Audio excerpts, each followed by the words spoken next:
Price lord అందరికీ క్రీస్తునామంపేట శుభాబంధనాలు తెలియజేసుకుంటూ ఉన్నాను. ఈ యొక్క చిన్న వీడియో ఏంటంటే ఈరోజు చాలామంది సోషల్ మీడియా యూట్యూబ్ వేదికగా కొంతమంది స్త్రీ సంఘంలో బోధించకూడదు, స్త్రీ సంఘంలో పాస్టర్గా ఉండకూడదు అని చెప్పి వాళ్ళకి ఎన్ని రెఫరెన్సెస్ చూపించినా ఎన్ని చేసినా వాళ్ళు వెర్షన్ వేరుగా ఉంటుంది. ఎందుకంటే వాళ్ళ ఒక సిద్ధాంతానికి ఒక డాక్టర్కి వాళ్ళు అలవాటు అయిపోయారు. సో డాక్టర్కి అలవాటు అయిపోయారు కాబట్టి వాళ్ళు ఎవరిని మనం మార్చలేం. సో ఫైనల్గా వాళ్ళు చెప్పేటువంటి స్టేట్మెంట్ ఏంటంటే న్యాయపీఠం ఎదుట నిలబడాలి, ఇలా బాత్ చేసినవాడు అంటే స్త్రీ పాస్టర్గా ఉండొచ్చు అని బాత్ చేసినవాడు అని మొదలెట్టారు. సో సో మీకు ఆల్రెడీ కొన్ని స్క్రీన్ మీద పెడుతున్నాను చూడండి. కొంతమంది ఏం చేశారంటే వాళ్ళ సిద్ధాంతానికి అనుకున్నట్టుగా కొన్ని మార్చేసుకున్నారు. మీకు ఉదాహరణ రోమిల్ రాసిన పత్రిక 16:7 అక్కడ జునైనా ఒక స్త్రీ ఉంటుంది. ఆ స్త్రీని ఏం చేశారంటే సహాయకురాలని ఒక దగ్గర వీళ్ళు ప్రింట్ చేసుకున్నారు. తర్వాత ఇంకొక దగ్గర ఆమె మగవాడే కాదు అని చెప్పేసి కొన్ని చోట్ల దాన్ని ప్రింట్ చేశారు. రోమ 16:7 మీరు చదువుతాను చూడండి. నాకు బంధువులను నా తోటి ఖైదీలునైన ఆంధ్రోక్యకును యూనియకకును వందనములు. వీరు అపోస్తుల్లో ప్రసిద్ధికి ఎక్కిన వారై నాకంటే ముందుగా క్రీస్తునందున్నవారు నాకు బంధువులను నా తోటి ఖైదీలునైన ఆంధ్రోక్యకును యూనియకకును వందనములు అన్నాడు. అంటే వీళ్ళు కూడా ఖైదీలుగా ఉన్నారు. వీరు అపోస్తులలో ప్రసిద్ధికి ఎక్కిన వారై, గ్రీక్ టెక్స్ట్లో కూడా అపోస్తులలో ప్రసిద్ధికి ఎక్కిన వారైనా ఉంది. నేను ఏఐలో దాన్ని చర్చ చేస్తే ఉమెన్ క్రిస్టియన్ లీడర్ అని పైన వాళ్ళు గూగుల్ కానీ లేకపోతే ఏఐ కానీ మనకి డెఫినేషన్ ఇస్తుంది. వాళ్ళు ఏం చేస్తున్నారంటే A1 మనకి థియాలజీ కాదు అని చెప్పేసి వీళ్ళు సొంత భాష్యానికి, అంటే వాళ్ళకి సిద్ధాంతంగా అలవాటు సొంత భాష్యం క్రిస్టియన్ లీడర్ ఒక నాయకత్వం అపోస్తుల ప్రసిద్ధికి ఎక్కిన వారై అని చెప్పేసి అక్కడ ఉండి దాన్ని జీర్ణించుకోలేక కొంతమంది దాన్ని వేరేగా అపోజ్ చేస్తున్నారు. అయితే ఈ స్త్రీ సంఘంగా ఉండకూడదు అని ఎవరైతే అంటారో మీరు సండే స్కూల్లో టీచర్ని బోధించనివ్వకండి. నెంబర్ 1, స్త్రీల సమాజంలో స్త్రీలను బోధించనివ్వకండి. నెంబర్ 2, బయట స్వార్థలో కూడా స్త్రీలని బోధించొద్దనండి. నెంబర్ 3, నెంబర్ 4, పరిచయం కూడా చేయొద్దని చెప్పండి.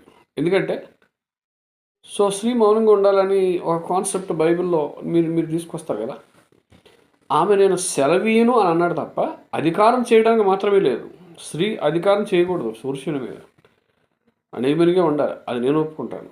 కానీ స్త్రీ సంఘంగా పాస్టర్గా ఉండకూడదు అని అన్నప్పుడు చర్చ్ కింద రావాలంటే వాక్యం కింద నేర్చుకోవాలి.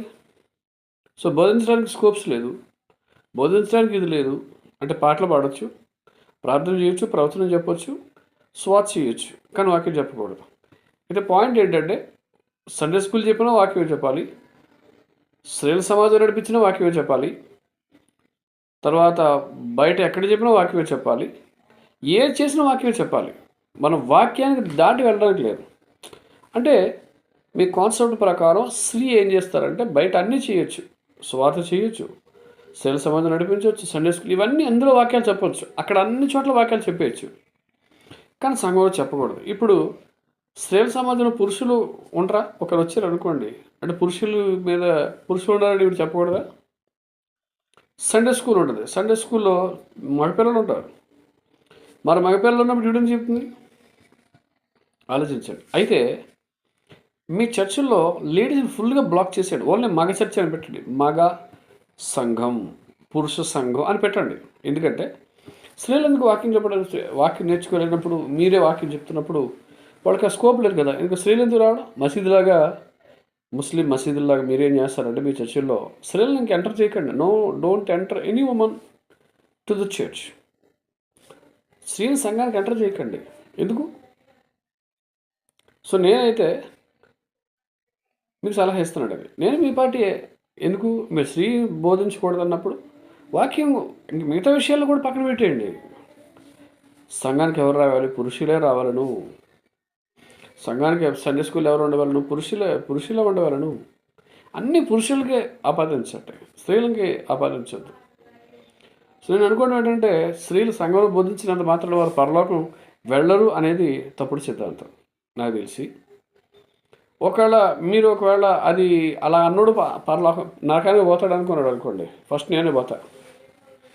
ఎందుకంటే స్త్రీ సంఘాన్ని బోధించకూడదు అనేది గాడ్స్ కాన్సెప్ట్ అయితే, స్త్రీల సంఘంలో బోధకులు ఉండకూడదు అనే కాన్సెప్ట్ అయితే, స్త్రీలందరూ ఎవరు బోధిస్తున్నారో వాళ్ళందరూ నరకానికి పోతారు. మీరు వెళ్ళరుగా, వెళ్ళేవాళ్ళు నరకానికి పోతారు. వాళ్ళు ఏది బోధిస్తున్నారు? దేవుని వాక్యాన్ని బోధిస్తున్నారు, సత్యాన్ని బోధిస్తున్నారు. ఒకవేళ స్త్రీ సత్యాన్ని బోధించలేదా, నరకానికి పోతారు మీ కాన్సెప్ట్ ప్రకారం. సో మీ కాన్సెప్ట్ ప్రకారం ఏంటంటే, ఒక స్త్రీ వాక్యం చెప్పకూడదు. Okay, good. వాక్యం చెప్తే నరకానికి పోతారు, అంతే కదా. అంటే ఇప్పుడు వాక్యం చెప్పే వాళ్ళందరూ నరకానికి పోతే, సండే స్కూల్లోనూ వాక్యం చెప్తున్నారు, స్త్రీల సమాజంలో వాక్యం చెప్తున్నారు, సువార్తలను వాక్యం చెప్తున్నారు. అంటే వీళ్ళందరూ చెప్పే స్త్రీలందరూ నరకానికి పోవాలి, చెప్పే స్త్రీలందరూ నరకానికి ఫస్ట్ కూర్చోవాలి, అంతే కదా. సో నేను అనుకుంటాను ఏంటంటే, దేవునికి సమానత్వం ఉంది, ఇద్దరిని ఒకేలా చేశారు. పురుషుడికి వాక్యం చెప్పే అధికారం ఉంది, స్త్రీలు కూడా వాక్యం చెప్పొచ్చు. ఎందుకంటే పురుషుని మీద పెత్తనం చేయాల్చుకున్న వాక్యం అయితే చెప్పొచ్చు. అది నా కాన్సెప్ట్, ఇట్స్ బైబిల్ కాన్సెప్ట్ కూడా నేను అనుకుంటున్నాను. ఒకవేళ లేదు, పాత నిబంధనలో అమ్మ మోసపరచబడింది, మరి మిరియాము కూడా ప్రవక్తనిగా ఉంది, గొప్ప స్త్రీలు సైన్యాలుగా ఉన్నారు, పిలుపు కుమార్తెలు ఉన్నారు, వీళ్ళందరూ పరలోకానికి పోవాలి, నరకానికి పోవాలి నాకు తెలిసి. ఎవరైతే స్త్రీలో పరిచర్య పరంగా చేశారో, ఇప్పుడు దెబోరా ఉంది, దెబోరా న్యాయాధిపతి, మిరియాము, అలా స్త్రీలందరినీ మీరు చేసుకుంటూ వస్తే, ఎవరైతే పరిచర్య చేశారో, ఎవరైతే దేవుని వాక్యం ప్రకటించారో వాళ్ళందరూ నరకానికి పోవాలి. సో మీ కాన్సెప్ట్ ప్రకారం నరకం అనేది వాళ్ళకైనా ఉంటుందా? సో ఈ కాన్సెప్ట్ చెప్పే ముందు మీరు ఒకసారి ఆలోచించండి బ్రదర్స్.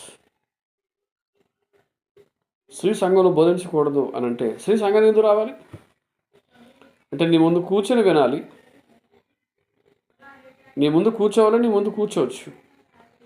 నువ్వు వాక్యం చెప్పాలంటే నీ ముందు కూర్చోవడానికి అనేక మంది స్త్రీల దగ్గరికి వెళ్ళి వాక్యం చెప్పి వాళ్ళని ప్రభు దగ్గర తీసుకురావాలి. అదే స్త్రీ వెళ్ళి అనేక మంది పిల్లల్ని దేవుని వైపు తిప్పి గుడికి తీసుకురావాలి. అదే స్త్రీ బయటికి వెళ్ళి సంఘాలను సువార్త చెప్పి తీసుకురావాలి. కానీ సంఘంలో చెప్పడానికి లేదు కదా. ఇది మీ concept. So it's very good concept అండి. అందుకే నేను ఏమంటున్నానంటే, మీ పార్టీ స్త్రీ సంఘంలో బోధించకూడదు అన్నప్పుడు Sunday school, gospel, ladies meetings, outdoor meetings, any meetings, block the women should not enter be at church. స్త్రీ సంఘంలో రాకుండా బ్లాక్ చేసింది, అన్నింటిలో బ్లాక్ చేసింది, ఒక దాంట్లో ఎందుకు? ఎందుకంటే ఒక వాక్యం చెప్పారు అనుకోండి, సపోజ్ బయటకు వెళ్ళారు, సువార్తకి వెళ్ళారు, వాక్యం చెప్పేస్తారు, అక్కడ చాలామంది ఉంటారు, మనకడ వాక్యం చెప్తారు, నరకను పోరా? కొత్త నిబంధనలో ఎక్కడిద్దరు ముగ్గురు కూడి ఉంటారు అక్కడ నేను ఉంటాను అన్నాడు. అదే సంఘం కొత్త నిబంధన ప్రకారం. కొత్త నిబంధన ప్రకారం ఎక్కడిద్దరు ముగ్గురు కూడా అక్కడ నేను ఉంటాను అని అన్నాడు. అక్కడ సంఘం. ఇప్పుడు అక్కడ మరి సంఘంలో లేడీ సువార్త చెప్పాలి కదా, వాక్యం చెప్పాలి కదా. వాక్యం చెప్పినప్పుడు మరి వాక్యం చెప్తుంది కాబట్టి నరకను పోద్దావిడి. సరే కదా మీకు వచ్చు. ఇంకోటి అంటాడు, అపోస్తుల కంటే మీకు ఎక్కువ తెలుసా? నాకు ఎక్కువ తెలియకపోవచ్చు. నేను తెలుసుకున్న సత్యం ఏంటంటే, అందరూ ఒకటే సమానం. పురుషుడికి ఎలాగుందో స్త్రీకి కూడా సమాన హక్కులు ఉన్నాయి. వాక్యం చెప్పడానికి ఏమిటి? వాక్యం పాపం కాదు కదా. ఒకవేళ వాక్యం చెప్పడం పాపం అయితే అందులో ఏది పాపమో చెప్పండి. ఓకే, ఈ వీడియో జస్ట్ నా హృదయ ఘోష తప్ప నేను ఎవరిని ఇది చేయాలని కాదు, నేను ఎవరి పార్టీ కూడా కాదు. ఎవరైతే ఈ స్త్రీ సంఘం బోధించకూడదంటారో బ్లాక్ చేసేయండి. స్త్రీను కంప్లీట్గా మీ సత్యంలోంచి బ్లాక్ చేసేయండి. ఇదే నేను చెప్తున్నాను. మీ పార్టీయే. Okay, thank you.